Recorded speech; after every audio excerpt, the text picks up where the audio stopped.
Assalamualaikum warahmatullahi wabarakatuh. Perkenalkan, nama saya Arsitawati.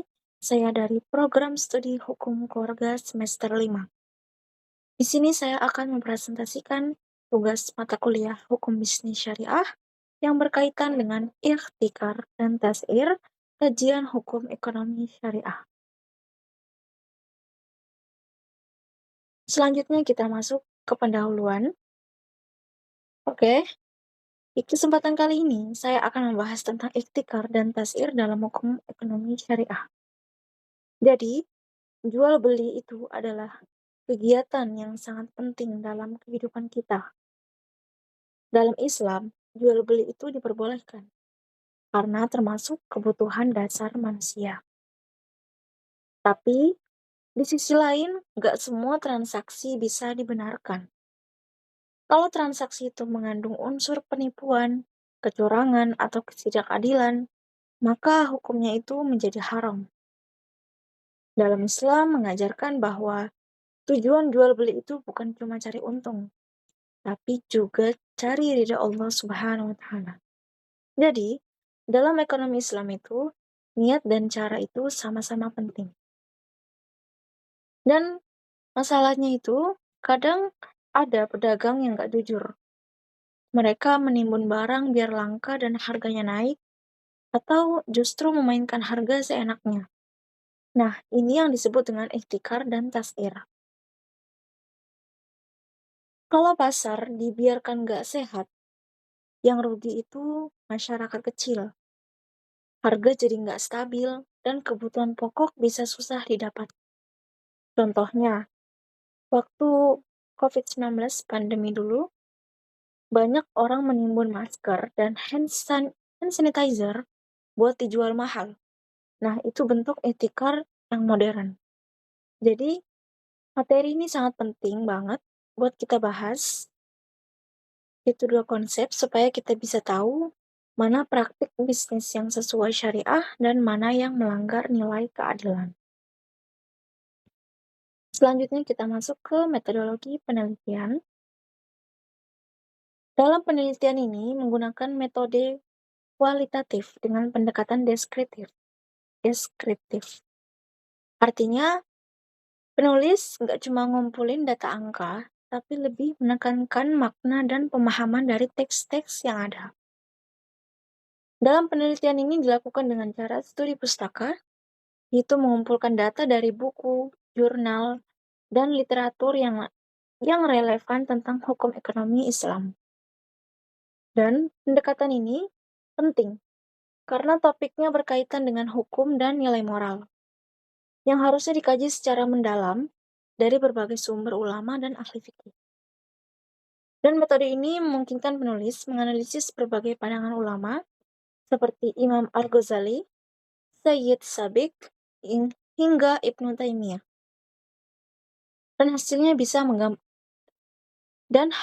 bisa memberikan gambaran lengkap tentang bagaimana Islam memandang penimbunan barang dan pematokan harga dalam konteks modern. Selain itu, metode ini juga membantu kita memahami prinsip-prinsip keadilan dalam ekonomi syariah secara teori. Contohnya, hasil kajian seperti ini bisa dijadikan dasar bagi pemerintah dalam membuat kebijakan harga bahan pokok yang adil. Jadi, walaupun penelitian ini sifatnya pustaka, manfaat tetap besar buat kehidupan nyata, terutama dalam menjaga kemaslahatan ekonomi masyarakat. Selanjutnya kita masuk ke pembahasan. Di sini pembahasan yang saya akan bahas ada 3. Yang pertama, pengertian ihtikar dan tasir. Yang kedua, dasar hukum ihtikar dan tasir. Yang ketiga, ihtikar dan tasir dalam hukum ekonomi syariah. Yang pertama, pengertian ihtikar. Ihtikar itu secara bahasa artinya menimbun atau mengumpulkan barang. Tapi dalam istilah hukum Islam, ihtikar ini berarti menahan barang kebutuhan pokok dengan tujuan dijual kembali saat harga naik. Dan ini tujuannya sangat jelas, untuk mencari untung besar dengan cara mempermainkan harga pasar. Para ulama seperti Imam Al-Ghazali dan Sayyid Sabiq sepakat bahwa ihtikar itu perbuatan dosa karena bisa menyulitkan masyarakat mendapatkan kebutuhan pokok. Misalnya, ada pedagang beras yang sengaja menyimpan stok besar di gudang waktu panen raya, lalu ia jual lagi pas musim paceklik biar harga tinggi. Nah, itu contoh ihtikar. Tapi, kalau seseorang menyimpan bahan makanan hanya untuk kebutuhan keluarga, tapi niat cari untung, itu masih dibolehkan. Jadi, yang dilarang itu bukan aktivitas menyimpan barangnya, tapi niat jahat di baliknya, yaitu mencari keuntungan berlebih dengan menzolimi orang lain. Dalam konteks modern, ihtikar bisa disamakan dengan monopoli atau kartel, di mana sekelompok pedagang sengaja mengontrol stok barang biar harga naik. Jadi, intinya, ihtikar itu bukan cuma melanggar hukum syariah, tapi juga merusak keseimbangan pasar dan keadilan sosial. Selanjutnya kita masuk ke dasar hukum ihtikar. Hukum larangan ihtikar ini sangat jelas di dalam Al-Quran dan hadis. Yang pertama ada di dalam Quran Surah At-Taubah ayat 34-35. Dalam ayat ini, Allah melarang orang yang menimbun harta tanpa menafkahkannya di jalan Allah.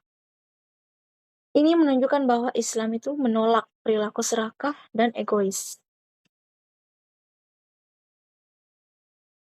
Selanjutnya, hadis riwayat Muslim, Nabi Muhammad SAW juga bersabda, "Barang siapa menimbun barang, maka ia berdosa."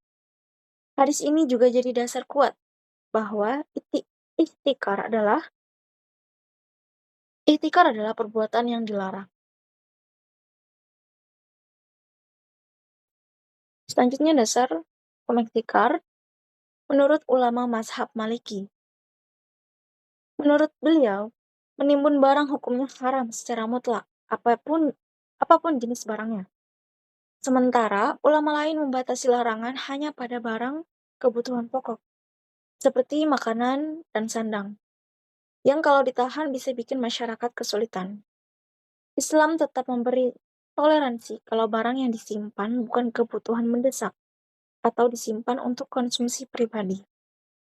Contohnya itu seperti menimbun gas LPG atau minyak goreng saat langka. Itu haram. Tapi nyimpan beras buat kebutuhan rumah tangga selama seminggu atau sebulan itu nggak masalah. Jadi jelas, hukum ihtikar berlandaskan semangat keadilan dan kesejahteraan sosial dalam Islam. Kita kembali lagi ke pengertian tasir. Oke, selanjutnya ini pengertian tasir. Kalau sebelumnya ihtikar itu soal menimbun, nah tasir ini kebalikannya, yaitu intervensi pemerintah dalam penetapan harga untuk melindungi masyarakat. Secara bahasa, tasir ini berarti mengukur harga atau mematok harga. Tapi secara istilah artinya penetapan harga oleh penguasa agar transaksi berjalan adil dan seimbang.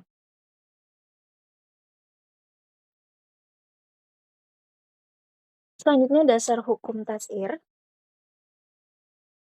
Dalilnya ada di Quran Surah An-Nisa ayat 59, di mana ayat itu memerintahkan kita untuk taat kepada Allah, Rasul, dan uli amri.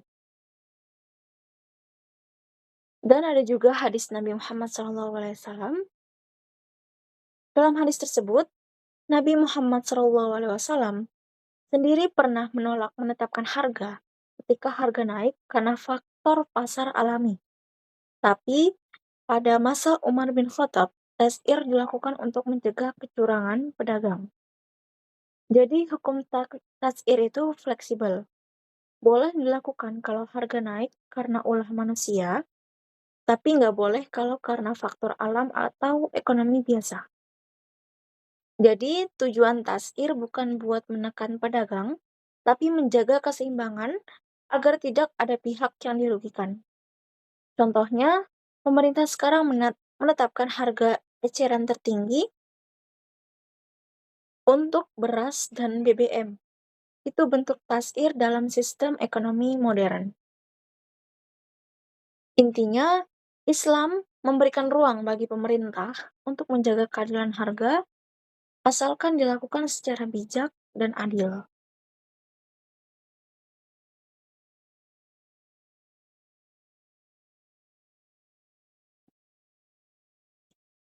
Selanjutnya, kita masuk ke istikar dalam hukum ekonomi syariah. Dalam hukum ekonomi syariah, istikar dianggap perbuatan zolim karena menimbulkan kerugian bagi masyarakat luas. Islam ingin harga barang ditentukan secara alami lewat mekanisme supply dan demand yang sehat, bukan lewat manipulasi pedagang. Para ulama seperti Imam Al-Ghazali dan Abu Yusuf berpendapat, inti dari larangan istikar adalah mencegah kemudaratan terhadap orang banyak. Kalau seseorang menimbun barang sampai orang lain nggak bisa beli, maka itu jelas bentuk kezaliman ekonomi. Contoh sederhananya, ketika pedagang BBM menimbun stok supaya harga naik di pasar gelap, masyarakat akan menjadi korban langsung. Tapi Islam juga realistis. Dalam industri tertentu seperti listrik, air, atau telekomunikasi, monopoli bisa diterima karena alasan teknis, bukan karena keserakahan. Inilah yang disebut natural monopoli, yang masih dibolehkan selama tujuannya untuk kemaslahatan umum. Jadi, hukum syariah tetap menyesuaikan dengan konteks, tapi prinsip dasarnya tetap jangan sampai ada pihak yang dirugikan demi keuntungan segelintir orang.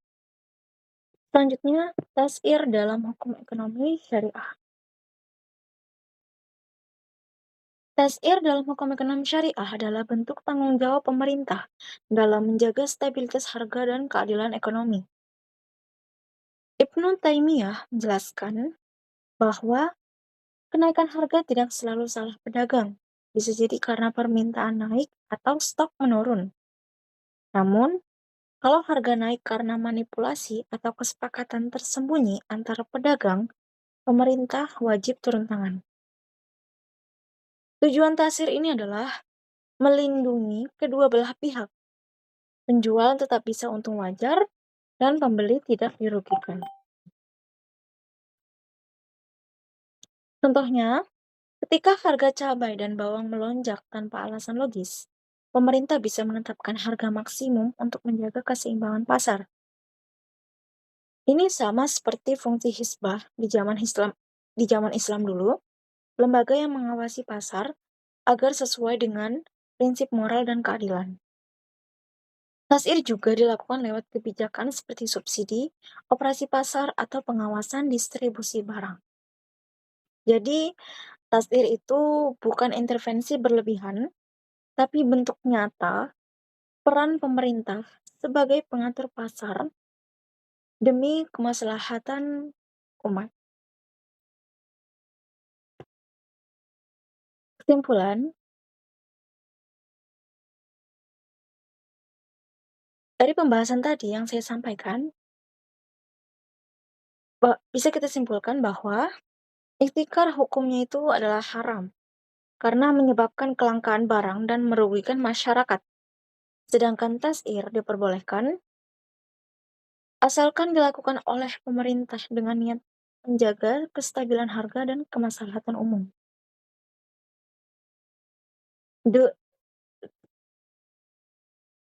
Dua konsep ini menunjukkan bahwa Islam sangat memperhatikan aspek moral dalam ekonomi.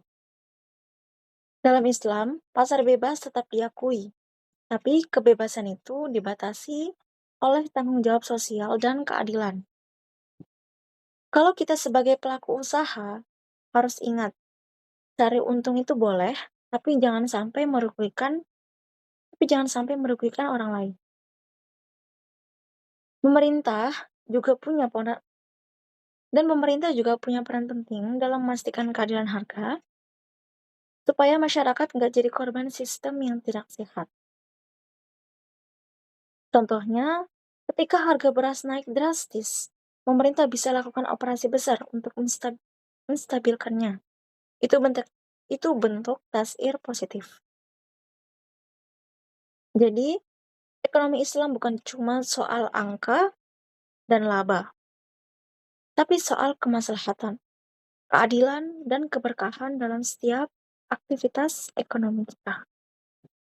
Mungkin sekian dari presentasi saya. Apabila ada salah kata, saya mohon maaf. Wassalamualaikum warahmatullahi wabarakatuh.